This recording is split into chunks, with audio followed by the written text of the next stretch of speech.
Out in space at last, Linda begins to repair the telescope, but the telescope is bent and her repair tool does not fit. This means she must get the telescope into the cargo bay to do the repairs. Linda tells the commander about her problem. He moves out the robotic arm to pick up the telescope, but will it reach? Linda stands on the arm and gives directions. The arm is just long enough. Linda catches the telescope. The commander brings it back on the robotic arm to the orbiter's cargo bay. It takes a few hours for Linda to repair the telescope. Then she helps the commander to put it back in space. Linda is happy that she has done her job. Now Linda has to work out on an exercise machine. She is lighter in space than on Earth, so her bones and muscles do not have to work very hard. She must exercise for 2 hours a day. This stops her growing weak. Linda works hard on the machine. A doctor checks her health as she exercises. After her workout, Linda washes with wet wipes.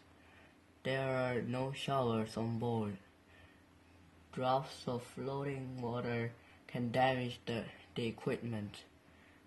There is a toilet too, so it sucks everything safely away. Soon it is Linda's turn to sleep. She climbs into a bunk on the wall and lies down. The astronauts sleep in shifts, so some of the crew are always awake to work. It is time to return to Earth. It could be dangerous. Earth is surrounded by a blanket of gases called atmosphere. The orbiter must re-enter the atmosphere at the perfect angle. If it re-enters too steeply, it will burn up. If it comes down too shallowly an angle, it will bounce into space. The pilot gets it just right. The orbiter re-enters the atmosphere safely. The orbiter is red hot. It is 1,357 Celsius degrees, 2,500 Fahrenheit degrees. But it is covered with special tiles to stop it from burning up. Suddenly, Linda sees a tile fly past the window. Linda does not worry.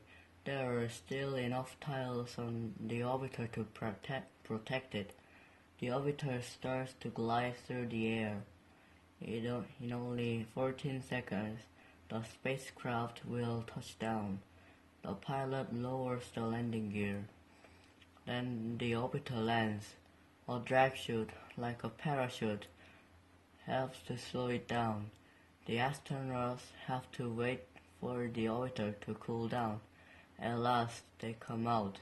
Linda looks up into space. She is already looking forward to her next mission.